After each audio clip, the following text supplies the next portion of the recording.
अगर आप हमारी मिनिस्ट्री में अपना आर्थिक योगदान देना चाहते हैं, जैसे कि दशमांश या भेंट, टाइथ और ऑफरिंग, तो आप इस क्यूआर कोड को स्कैन करके हमें अपनी पेमेंट कर सकते हैं। या फिर आप 7303643550 पर हमें पेमेंट कर सकते हैं। यीशु मसीह के नाम से सभी भाई बहनों का अभिनंदन। आज हमारे साथ फिर से एक बार सुमित और गीतू हैं, जिनकी बहुत सी गवाहियाँ आपने यूट्यूब में और वेबसाइट में देखी हैं। तो इनके जीवन के साथ भी एक परिस्थिति हुई है अभी सडनली, अचानक। तो ये इंटरव्यू का जो उद्देश्य है वो यही है कि जब किसी मसीही के जीवन में अचानक कोई कठिन परिस्थिति आती है तो उसका रवैया कैसा होना चाहिए, उसका विश्वास कैसा होना चाहिए, उसके मन में क्या चल रहा है, ये सब बातें बताने के लिए और समझाने के लिए ही इंटरव्यू हम ले रहे हैं। तो सुमित और गीतू जिस घर में रहते थे आराम से, अभी कोई दिक्कत नहीं थी, वहाँ हमारी संगति भी होती थी, करीब 2-2.5 साल हो गए थे उनको रहते हुए वहाँ पे। अचानक वो जो घर के मालिक हैं वो उस मकान को बेच रहे हैं और उन्होंने बोल दिया है कि ये मकान हम बेच रहे हैं, आपको खाली करना है, 1 महीने का टाइम कुछ दिया है। तो सब कुछ ठीक चल रहा होता है, सुमित की जॉब ठीक चल रही है, गीतू भी जो घर से काम करती हैं पैसे कमा रही हैं, सब कुछ ठीक चल रहा होता है। अचानक एक परिस्थिति आती है। आप लोग जानते हैं कि भारत में, खासकर दिल्ली में, मकान मिलना मुश्किल है, किराए बहुत ज़्यादा बढ़ चुके हैं। प्लस ये जो मकान जिसमें रह रहे हैं वो, क्योंकि वो मेरी सिस्टर का मकान था तो उसमें उतना किराया नहीं था, जायज़ किराया होता था, लेकिन जो बाकी लोग होते हैं वो तो बहुत ज़्यादा लेते हैं, तो एकदम से बजट भी डगमगा जाता है। तो अचानक से एक मसीही को ऐसा लगता है कि पहाड़ टूट पड़ा मेरे ऊपर।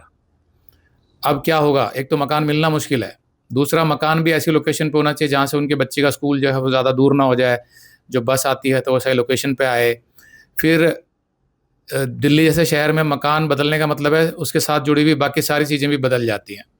यानी कि जो अगर आप किसी से झाड़ू पोछा करवाते हैं वो बाई जो आती है, प्लस जो दुकानों से आप माल लेते हैं वो सब फिक्स हो चुकी हैं आपकी। अब आप दूसरे एरिया में जाएंगे तो वो सब भी बदलनी पड़ती है। तो यहाँ कहने का मतलब ये है कि दिल्ली में मकान बदलना इतना आसान नहीं है।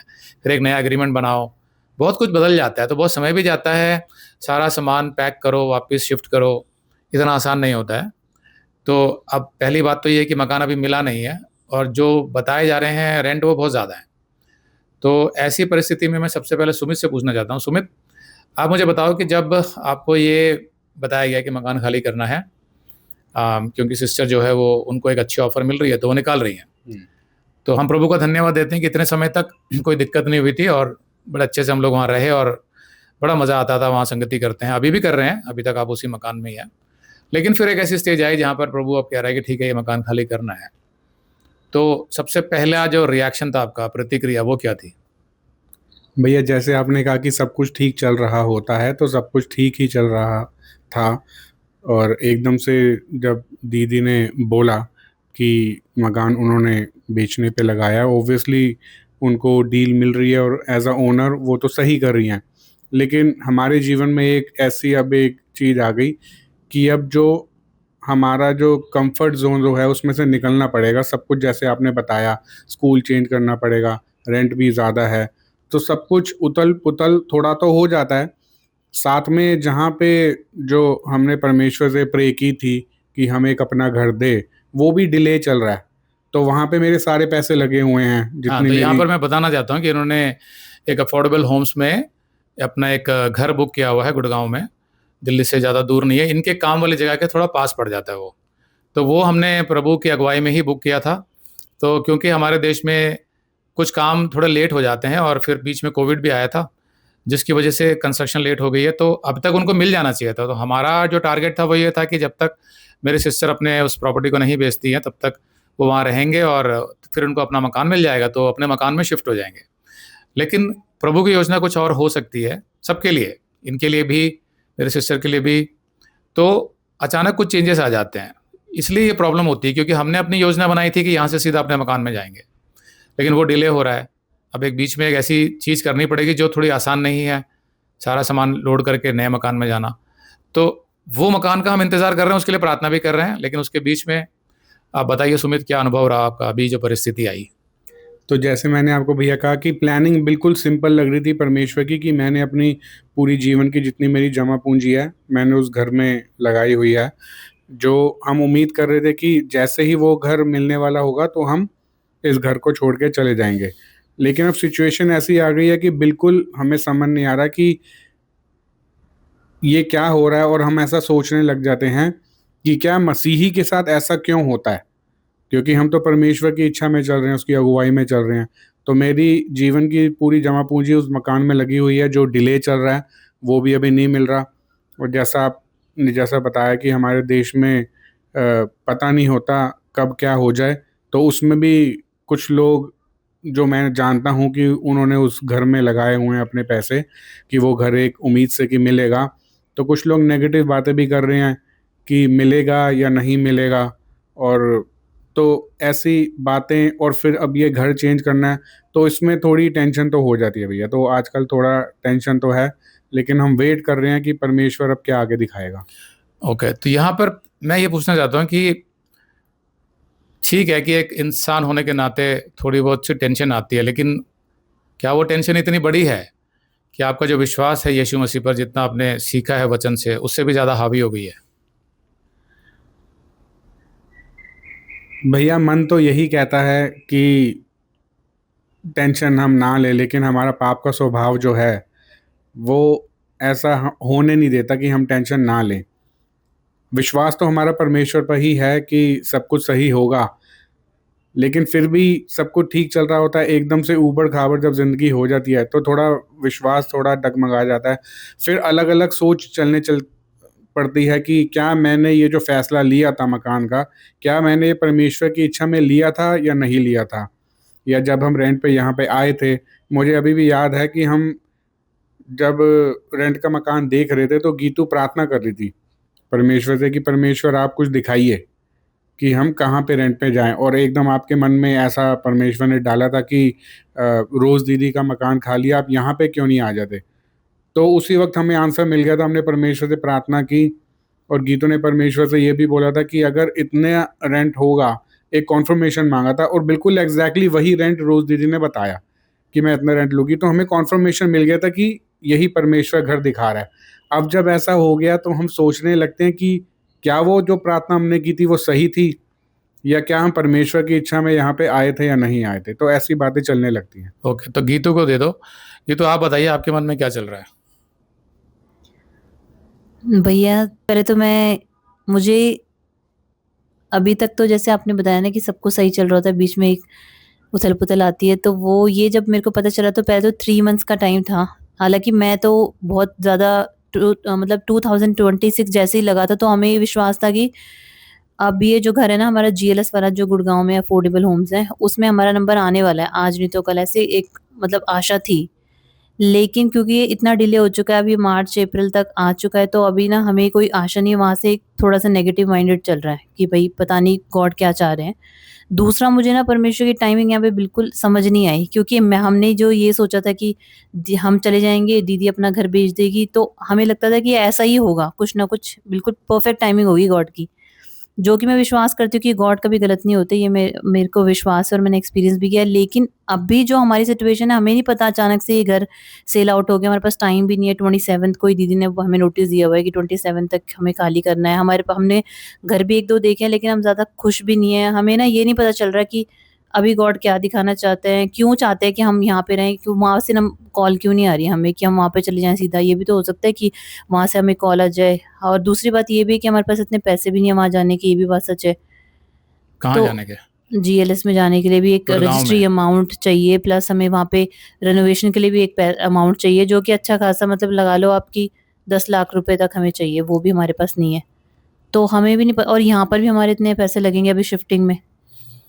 तो ओके। मैं तो थोड़ी निराश हूँ।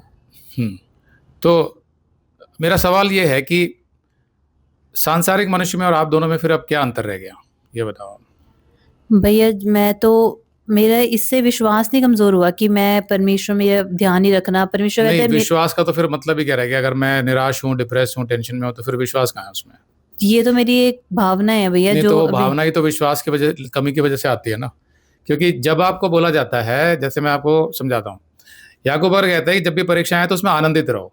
तो अब ये परीक्षा है तो आनंदित क्यों नहीं है? आनंदित, वो ये भी नहीं कह रहा कि न्यूट्रल रहो, वो कहता आनंदित रहो। उसका मतलब क्या है? और अगर आनंदित नहीं है, आप कह रहे हैं मैं निराश हूं, तो फिर वचन का फायदा क्या है?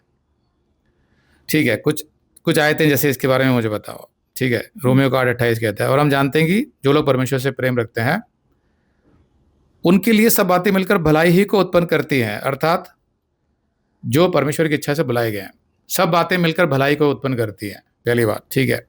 और भी आयतें हैं, जैसे यशायाह 43:2 में लिखा है, जब तू जल में होकर जाए मैं तेरे संग रहूंगा, जब तू नदियों में होकर चले तब वे तुझे ना डुबा सकेंगी, जब तू आग में चले तब तुझे आंच ना आएगी और उसकी लौ तुझे ना जला सकेगी। ठीक है, भजन संहिता 34:19, धर्मी पर बहुत सी विपत्तियां पड़ती हैं परंतु यहोवा उसको उन सब से छुड़ाता है। फिर फिलिपियों का 1:6, मुझे इस बात का भरोसा है कि जिसने तुम में अच्छा काम आरंभ किया है वही उसे यीशु मसीह के दिन तक पूरा करेगा। सारे काम अपने वो पूरे करेगा। ठीक है, उसके बाद हियाव बांध कर, यहोशू 1:9 में लिखा है, हियाव बांध कर दृढ़ हो जा, भय ना खा और तेरा मन कच्चा ना हो, क्योंकि जहां कहीं तू जाएगा वहां तेरा परमेश्वर यहोवा तेरे संग रहेगा। तो मेरा सवाल यह है कि हम लोग बाइबल की आयतें पढ़ते हैं, मैसेजेस बनाते हैं, मैसेजेस सुनते हैं, बड़ा अच्छा लगता है। इनका फ़ायदा ही क्या है जब वो परीक्षाएं आती हैं और हम उसको बिल्कुल अप्लाई नहीं करते हैं, सारे आयतों को एक तरफ रख देते हैं और टेंशन, निराशा, डिप्रेशन में चले जाते हैं। उसका फिर फ़ायदा ही क्या है? मतलब मसीहत का ही क्या फ़ायदा है? फिर तो हम सांसारिक मनुष्य की तरह सोच रहे हैं। ये बताइए मुझे। भैया लेकिन ऐसा तो नहीं है ना कि हमारा जीवन रुक गया, जीवन तो परमेश्वर चला ही रहा है ना। वो तो अविश्वासियों को भी चलाता है, धूप और बारिश तो उनको भी देता है। उनको भी देता है, लेकिन हमारा ये थोड़ी ना कि हमारे चिंता में हम रात दिन इतने डिप्रेस्ड हो गए। मतलब मैंने जो वर्ड यूज किया डिप्रेस का मतलब ये नहीं कि मैं 24 घंटे उसी चिंता में हूँ। मेरा घर तो चल रहा है, मेरा काम जो है वो मैं अच्छे से कर रही हूँ, लेकिन कुछ ना कुछ ये चीजें ना, जब हम मतलब अभी कोई आंसर नहीं मिल रहा ना, तो एक व्याकुलता है मन में। वो व्याकुलता ही तो नहीं होनी चाहिए, यही तो मैं सिखाता हूँ। ऐसा नहीं है कि एकदम से जब मसीह बनते ही अगले दिन से आप ऐसे हो जाएंगे, लेकिन क्योंकि आप पिछले 10 सालों से 9 सालों से जुड़े हुए हैं मिनिस्ट्री से और वचन में भी बढ़ रहे हैं, अब तक इतना हो जाना चाहिए। और यहाँ पर मैं कोई डांट नहीं लगा रहा हूँ आपको, सबको समझा रहा हूँ जो भी वीडियो देख रहे हैं, हमारे मिनिस्ट्री के भी और दूसरे लोगों को भी, कि परीक्षाएं सबके साथ आएंगी। ये मत सोच के चलो कि मसीहियों के साथ परीक्षाएं नहीं आएंगी, और परीक्षाएं कभी भी कंफर्टेबल नहीं होती। अगर परीक्षा कंफर्टेबल होती है तो फिर वो परीक्षा ही क्या है? उसमें तो विश्वास की परख होती है, उसीलिए परीक्षा आती है। तो परीक्षा जब आती है तो सबसे पहले तो ये देखना कि अरे यार आयतें लिखी है ना, मुझे भरोसा है इन बातों पे, मैं अपना काम करती रहूंगी जो मुझे करना है डेली का, जो मेरी जॉब है, जो मेरे घर के काम है, मैं बच्चे के साथ आनंदित रहूंगी, प्रभु के साथ आनंदित रहूंगी, पति के साथ आनंदित रहूंगी, अपना प्रार्थना करते रहूंगी। और जो करना है, जैसे सुमित को करना है, जाके मकान ढूंढने हैं, ठीक है, और जो मकान नहीं मिला है उसको भी प्रार्थना से ही पाएंगे हम लोग। संसार में जितना मर्जी भ्रष्टाचार हो, लेकिन प्रार्थना उन सबका समाधान है, ये सब पता है आप लोगों को। तो उस पता होने का कोई लाभ नहीं होता है मसीह के जीवन में जब समय आने पर वो उसको अप्लाई नहीं कर रहा है और निश्चिंत नहीं चल रहा है। वो जब आप थोड़ी सी भी टेंशन में जाते हैं ना, तो वो आपके स्वास्थ्य को भी अफेक्ट करती है, परिवार का माहौल खराब होता है, विश्वास कमजोर होता है। तो आयतें पढ़ाने का मतलब ही ये है कि सिर्फ आयतों को एक्सप्लेन कर दिया उससे कुछ फर्क नहीं पड़ने वाला। जब सिचुएशन आती है तो उसे अप्लाई करना पड़ेगा। हमसे गलतियां होती है, मैं ये नहीं कह रहा कि आप एकदम से परिपक्व हो जाएंगे, पर धीरे धीरे जैसे आप बढ़ते जा रहे हैं, अब वो समय आ गया है जहां पर आपको ये देखना है कि यार आयतें क्या कह रही हैं, मुझे ये नहीं देखना परिस्थिति क्या कह रही है। आयतें जो मैंने पढ़ के सुनाई है उसमें तो हर आयत में एक वादा है परमेश्वर का कि वो मेरे साथ है। तो क्या वो झूठ बोल रहा है परमेश्वर? क्या वो ये परिस्थिति नहीं जानता है कि आपका घर है जिसके लिए आपने मेहनत से सारे पैसे कमा के सारी पूंजी लगा दी? अब भले ही संसार में कितना भी भ्रष्टाचार हो, कुछ भी हो, हमारा परमेश्वर तो सच्चा है। और हमने प्रार्थना पूर्वक मकान के लिए अप्लाई किया था, आज भी प्रार्थना कर रहे हैं, मैं भी कर रहा हूँ आपके मकान के लिए। तो इन सब का मूल्य क्या रह जाएगा अगर हम आनंदित नहीं है, हम डरे हुए हैं या टेंशन में हैं? उसका फिर लाभ ही क्या है? ना तो प्रार्थना का कोई लाभ हो रहा है, ना वचन सीखने का कोई लाभ हो रहा है। हमारा जीवन फिर वैसे ही हो जाता है कुछ हद तक जैसे सांसारिक मनुष्य का होता है। हमारे को तो अलग दिखना इसलिए ज़रूरी है कि भाई हमें कोई डर नहीं है, क्योंकि यीशु ने बोला डरो मत। हमें इसलिए डर नहीं है क्योंकि यीशु ने बोला है कि इब्रानियों के 13:5 में, ना मैं तुझे कभी छोड़ूंगा ना कभी त्यागूंगा, भले ही मुझे संसार ना मिले, अगर परमेश्वर मेरे साथ है तो बस उतना काफ़ी है। तो फिर किस बात का डर है? फिर दूसरी बात, मिनिस्ट्री पूरी हमारे एक साथ है, यानी जो प्रॉब्लम अगर एक के साथ आ रही है तो वो आपके अकेले की प्रॉब्लम नहीं है, हम सब हैं, ये घर भी है, सब कुछ है। उसके बाद भी अगर थोड़ा भी डर एंटर कर रहा है तो कहीं ना कहीं आपको चेक करना पड़ेगा कि क्या आयतों को अप्लाई कर रहे हो। वो देखना है। भैया हमारे डर का कारण ये नहीं है कि हमें विश्वास नहीं है यीशु मसीह पर, लेकिन हमें ये लगता है कि क्या हमने तो कुछ गलत नहीं किया कि जिस कारण ये सब हो रहा है। क्या जो मकान के लिए अप्लाई किया है, मैं तो प्रार्थना से ही किया है और सब कुछ मैंने परमेश्वर से प्रार्थना की थी कि मैं यहाँ पे पैसे अपने जितने मैंने कमाए हैं मैं लगा रहा हूँ, अगर आपकी इच्छा है तो मेरा उस ड्रॉ में नाम आए। वो आ भी गया। और उस ड्रॉ में भी हमने कोई ऐसी डबल हेरा फेरी नहीं करी थी कि लोग 2-2 3-3 नाम से भरते थे। हाँ जी। हमने तो बोला नहीं प्रभु तेरी सच्चाई में चलेंगे, एक ही हम एंट्री करेंगे। हाँ। अगर आना होगा तो उसमें आ जाएगा। तो फिर वहां पर आपने पूरी ईमानदारी दिखाई, यीशु के लिए खड़े हुए, प्रार्थना पूर्वक आपने किया। आपने डिस्कस भी किया था मुझसे कि वो गुड़गांव में है तो हमारे ऑफिस के पास पड़ेगा, अभी आपको 2 घंटे लगते हैं वहां जाने में। हाँ जी। तो पहले तो ये समझो कि ये सब कुछ परमेश्वर की बिल्कुल योजना में है। वो चाहता है कि आपको घर दे, वो चाहता है कि आपका जीवन ट्रैवलिंग में ही ना खत्म हो जाए, वो चाहता है कि आपके ऑफिस के जितना पास रहेगा तो आप अपने परिवार के लिए और मिनिस्ट्री के लिए ज़्यादा फलवंत होंगे। तो वो उसकी योजना में है। जो सीरीज में बना रहा हूँ बुनियादी मसीही सच्चाइयाँ, उसमें एक ये है कि परमेश्वर की आवाज़ कैसे सुने। इसलिए मैं बोलता हूँ कि वेबसाइट के सारे मैसेजेस देखो, ये तो टाइम है देखने का। उसमें ये मैंने समझाया हुआ है कि उसकी योजना को समझो, उसकी इच्छा के अनुसार प्रार्थना करो। जैसे उसमें एक टॉपिक है प्रार्थना कैसे करें, तो उसकी इच्छा में है ये सब चीज़ें हैं, इच्छा कोई अलग से नहीं है। जो आपने मांगा है वो बिल्कुल साफ सुथरा है। मुझे ये भी याद है कि एक इंसिडेंट ऐसा भी आया था जहाँ पर आपको कुछ अलग से कुछ पैसे जमा करने थे, तो आपने बोला ठीक है मैं जमा कर दूंगा ये पैसे, लेकिन मुझे उसकी रसीद चाहिए। लेकिन क्योंकि हमारे देश में भ्रष्टाचार इतना ज़्यादा है कि वो लोग कहते हैं कि नहीं इसकी तो रसीद नहीं मिलेगी आपको, तो एक तरीके से तो ब्लैक मनी हो गया। तो आपने बोला क्यों नहीं मिलेगी, हाँ जी। याद है? तो आपने रसीद ली थी, आपको वहां पर उन्होंने खड़ा रखा था पूरे दिन। बाकी सबका काम जल्दी हो गया था क्योंकि वो ब्लैक मनी दे रहे थे, रसीद नहीं ले रहे थे। किसी को कोई फर्क नहीं पड़ता इस देश में। एक मसीही जो होता है इन चीजों से लड़ता है, वो सच्चाई के लिए खड़ा होता है। तो उसका नुकसान आपको ये होगा कि आपको पूरे दिन उन्होंने खड़ा रखा। उन्होंने बोला हमारा अकाउंटेंट नहीं आया, सीए नहीं आया करके सब बहाने बना रहे थे, लेकिन अंत में आप रसीद लेके आए। क्या वो परमेश्वर को नहीं पता है? तो वो भी पता है। तो कोई भी ऐसी चीज नहीं है जहां पे आप ये डाउट करो कि ये हमने परमेश्वर की इच्छा में शायद नहीं किया। नहीं, बिल्कुल किया है। हाँ, आपने हर जगह पे स्टैंड लिया है, प्रार्थना पूर्वक लिया है, कुछ भी गैर कानूनी नहीं किया है, और पूरी मिनिस्ट्री भी प्रार्थना कर रही है, हम लोग प्रार्थना कर रहे हैं। तो फिर डाउट क्यों है? भैया डाउट मुझे बस अपने डिसीजंस पे ही होता है। इस डिसीजन पे डाउट क्यों है? ऐसा क्या गलत किया होगा अपने लालच में, अपने स्वार्थ में, या कोई गलत काम किया हो जहां पर आपको लगे कि नहीं यार यहाँ मैंने कुछ गलत किया था, तो शायद प्रभु की इच्छा में नहीं है? ऐसा क्या किया आपने? ऐसा डाउट भैया मेरा इसलिए आ रहा है कि क्योंकि प्रोजेक्ट डिले हो गया है, और हमारे देश में आप जानते हैं जैसे जिस प्रोजेक्ट में मैंने इन्वेस्ट किया है वहाँ पे कई बार ऐसा होता है कि बिल्डर भाग गया, और लोगों जो मिडिल क्लास वर्ग है हमारे देश का, उसने अपने पूरे जीवन की जमा पूंजी लगाई होती है और वो वहीं पे धरी की धरी रह जाती है, सब कुछ ज़ीरो हो जाता है। साथ ही में इसी तरह के प्रोजेक्ट में मेरे ही कंपनी के एक कलीग ने पैसा लगाया और उसका पैसा जो है डूब गया, क्योंकि बिल्डर ने बैंक्रप्सी फाइल कर दी और उसका डूब गया। तो ऐसे विचार मन में आने लगते हैं कि मैंने सही किया है या नहीं किया। फिर उसके बाद हमने सोचा था कि अगर ये परमेश्वर की इच्छा में है तो डिले नहीं होगा, और हम यहाँ रेंट वाला घर छोड़ के सीधा वहीं जाएंगे। अब वो भी यहाँ डिले पे हो मैं गया। रोकता हूँ। ये आपने कैसे डिसाइड कर लिया कि अगर परमेश्वर की इच्छा में तो डिले नहीं होगा?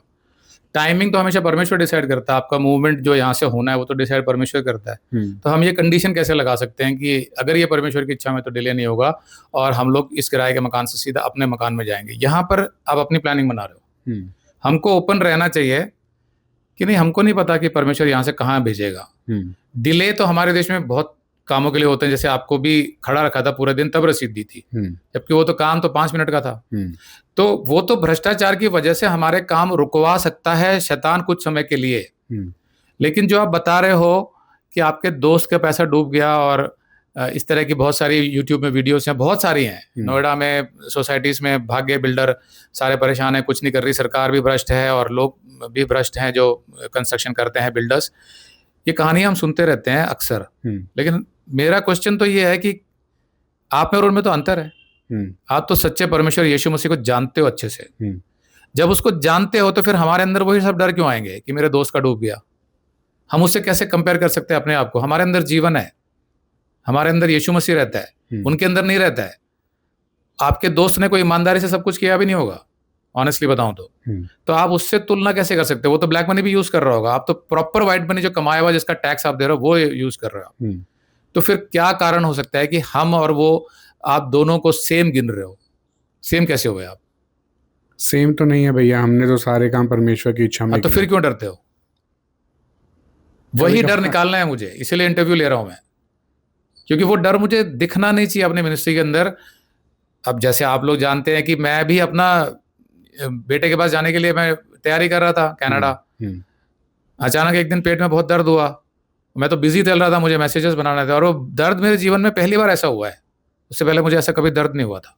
भैया हम ऐसा इसलिए भी सोच हमारी इसलिए नहीं, हो मैं गई। ये बता देता हूँ, तो वो अच्छा। दर्द जो हुआ, तो अचानक मैंने सोचा यार कुछ हो गया होगा, गैस वैस हो गई, डॉक्टर के पास जाएंगे, कुछ दवाई मिल जाएगी। क्या मैंने सोचा था कि डॉक्टर मुझे बोलेगा आपको अभी के अभी हॉस्पिटल में एडमिट होना, आपको पैनक्रियाटाइटिस का अटैक हुआ है जो जानलेवा भी हो सकता है। मैं जानलेवा, प्रभु मेरे तो सारे काम पड़े हैं अभी। मतलब वो कह रहा था कि ये दूसरे ऑर्गन्स को इफेक्ट कर सकता है और आप मर भी सकते हो, इसलिए मैं रिस्क नहीं ले सकता। आपका जो पैनक्रियास का रीडिंग आ रहा है ब्लड टेस्ट में, बहुत स्वेलिंग हो गई है, बहुत ज़्यादा हो गया है, वो एकदम से इफेक्ट कर सकता है, आप अभी एडमिट हो जाओ, मेरी सलाह है। और मैं सोच रहा था कि यार इतना हो गया क्या? और फिर आप एडमिट हो गए, आप कह रहे थे गॉल ब्लैडर निकालना पड़ेगा, उसमें स्टोन है आपके अल्ट्रासाउंड में, तो कई स्टोन्स हैं उसमें। मैंने कहा इतना कुछ हो गया, मैं तो नॉर्मल बैठ के काम कर रहा था। तो अब मैं यहाँ पर ये नहीं कह रहा कि मेरा विश्वास ज़्यादा है, लेकिन जो मैंने सीखा प्रभु से वो शेयर कर रहा हूँ आपके साथ।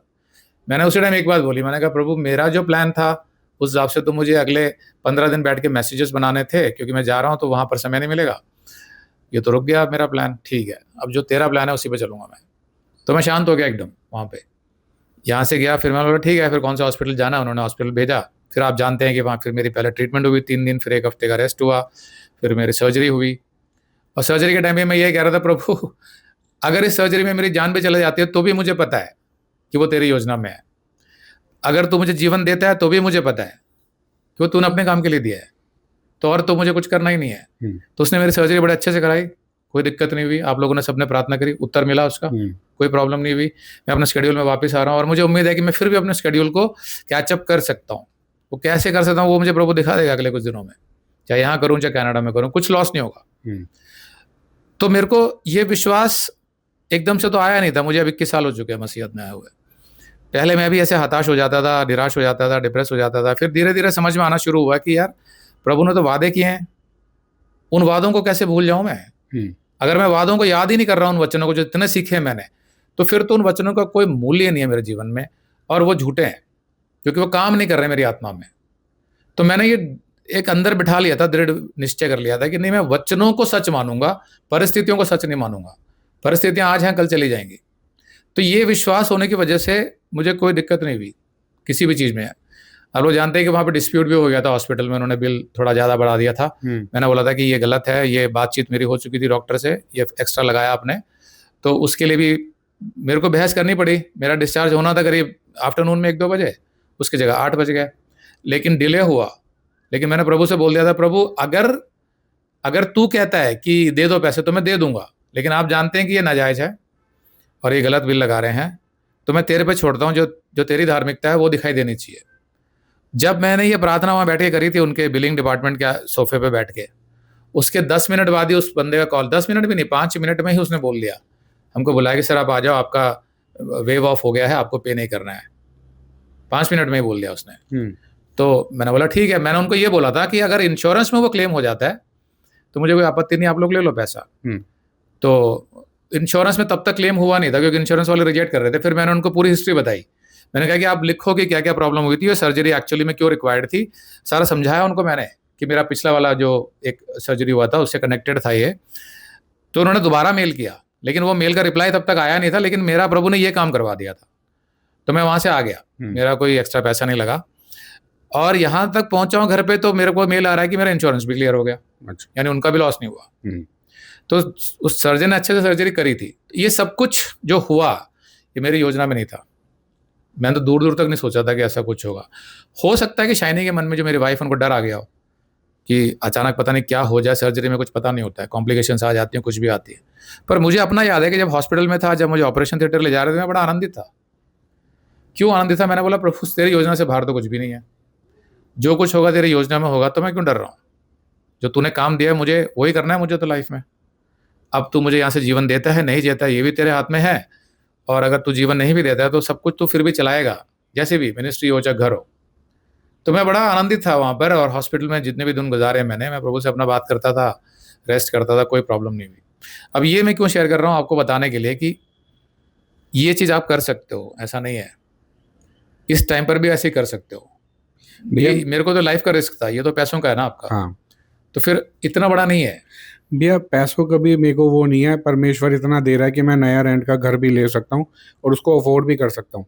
लेकिन मेरा सवाल हमेशा ये होता है कि हम जब मसीहत में चल रहे हैं तो हमारा नुकसान क्यों होता है मसीही होने के बावजूद? क्योंकि ये क्या ऐसा परमेश्वर नहीं करता था कि बड़ा सिंपल रहता कि हम यहाँ पे थे और उसके बाद हम वहाँ पे जाते?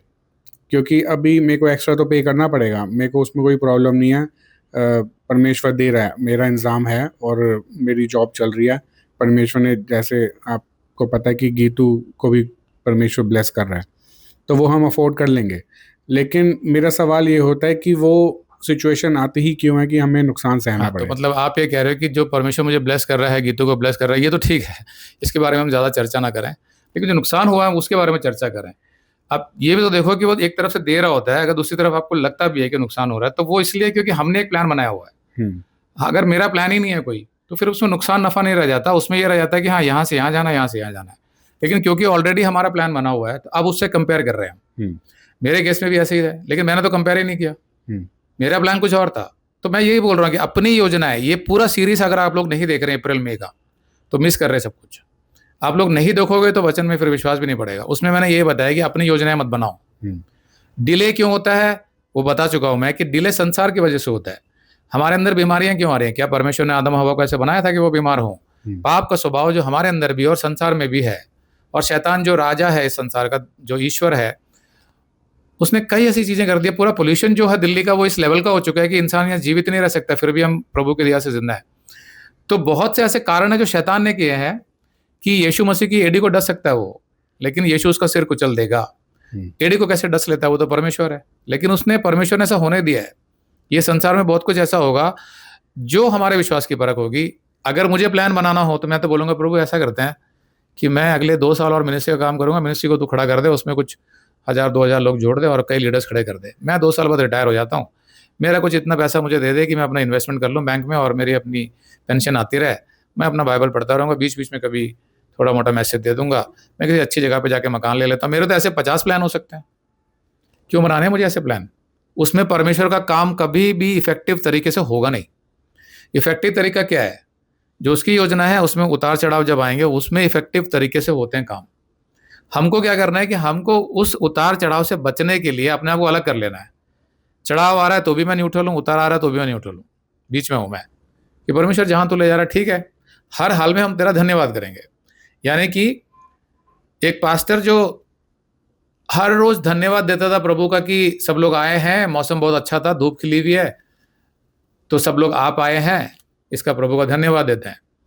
फिर एक दिन क्या हुआ कि बहुत ज़्यादा बारिश, तूफान आया और मौसम बहुत ज़्यादा खराब हो गया, तो उसकी वजह से बहुत कम लोग आ पाए। तो सब यही सोच रहे थे कि हर बार ये पास्टर मैसेज शुरू होने से पहले यही बोलता है कि मौसम बहुत अच्छा था, हम तेरा धन्यवाद करते हैं कि सब लोग आ पाए, आज क्या बोलेगा? तो उस पास्टर ने ये बोला कि प्रभु मैं तेरा धन्यवाद करता हूँ कि रोज मौसम ऐसा नहीं होता, इसकी वजह से हमारे लोग टाइम पे आ पाते हैं। तो वो एक नज़रिया होता है देखने का कि हमारा जीवन में रोज ऐसा नहीं हो रहा है, जीवन बहुत अच्छे से चल रहा है। अगर आप पिछले 2 साल की लाइफ देखो, इवन जो गीतों का भी काम जो प्रभु ने उठाया, संगति जो आपके घर में होती थी, बहुत आनंदित रहे हैं, तो वो देखोगे ना जब आप, तो फिर आपको डर नहीं लगेगा, फिर आपको लगेगा कि ये परिस्थिति भी निकल जाएगी। और दूसरी बात, हमारी मिनिस्ट्री की पॉलिसी ये है कि हम इंटरव्यू तब शूट करते हैं जब परिस्थिति होती है।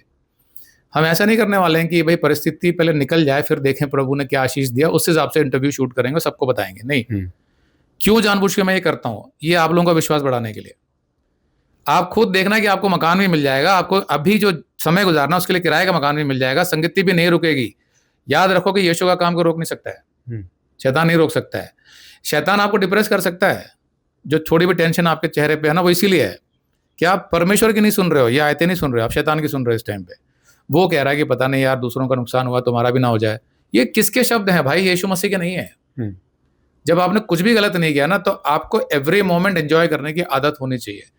अब मैं ये नहीं कह रहा कि हर मसीह हर टाइम ऐसा रहेगा, लेकिन मिनिस्ट्री इसीलिए दी है, लीडर्स इसीलिए दिए हैं, काउंसलर्स इसीलिए दिए हैं कि आप उनसे मिलोगे, एंजॉय करोगे, फिर आप खुशी खुशी जाओ, धन्यवाद दो प्रभु को। जो इफिसियों का 4:6 कहता है कि जो भी आपकी परिस्थिति है तो अपनी विनती प्रार्थना और धन्यवाद के साथ प्रभु के सामने प्रस्तुत करो। धन्यवाद भी दो और प्रार्थना भी करो। तो वो ऐसी शांति जो हमारी समझ से परे है, वो प्रभु यीशु मसीह हमारे हृदय में डालेगा। ये वाली जो बातें हैं ना, ये सच हैं। ये सिर्फ लिखे हुए कुछ वचन नहीं है वहां पर जो किताब में अच्छे लगते हैं या मैसेज सुनने में अच्छे लगते हैं। ये जीवन के लिए है और किसी और किताब में नहीं मिलेंगे आपको। तो यहोवा बहुत, परमेश्वर जो है ना, वो सच बोलता है, यीशु मसीह। तो आपको आज यही बोल रहा है, जो मेरे को इस्तेमाल कर रहा है बताने के लिए और दूसरे भाई बहनों को बताने के लिए, कि जब मेरे साथ परिस्थिति आएगी तो आप लोग मुझे प्रोत्साहित करोगे, जब आपके साथ आएगी तो हम लोग आपको प्रोत्साहित करेंगे। कहीं कोई कमी नहीं होगी। मिनिस्ट्री का मतलब ही है, प्रभु की देह का मतलब ही है। तो अब आप मुझे बताओ कि आपको क्या सोचना चाहिए। भैया मुझे तो टेंशन नहीं है अब। गीतू को दो। भैया टेंशन नहीं है मुझे भी। निकाल दो, बिल्कुल निकाल दो माइंड से। टेंशन अगर रखनी थी ना तो मैं कोई और ईश्वर पकड़ता। जो ईश्वर मुझे ये कह रहा है यूहन्ना 14:27 में कि मैं तुम्हें अपनी शांति दिए जाता हूँ, वो झूठ नहीं बोल रहा है मुझसे। लेकिन उस शांति को हम समझ नहीं पाते, हम परिस्थितियों को देखने लग जाते हैं। मैंने बताया जब परिस्थितियां आती हैं उसकी ऊंचाई मत नापो, ये देखो कि परमेश्वर तो उससे भी ऊंचा है। हम जब परिस्थितियों को नापने लगते हैं तो फिर वो शांति चली जाती है, वो टेंशन आ जाती है, वो विश्वास डगमगा जाता है। हम संसार में नहीं है भाई।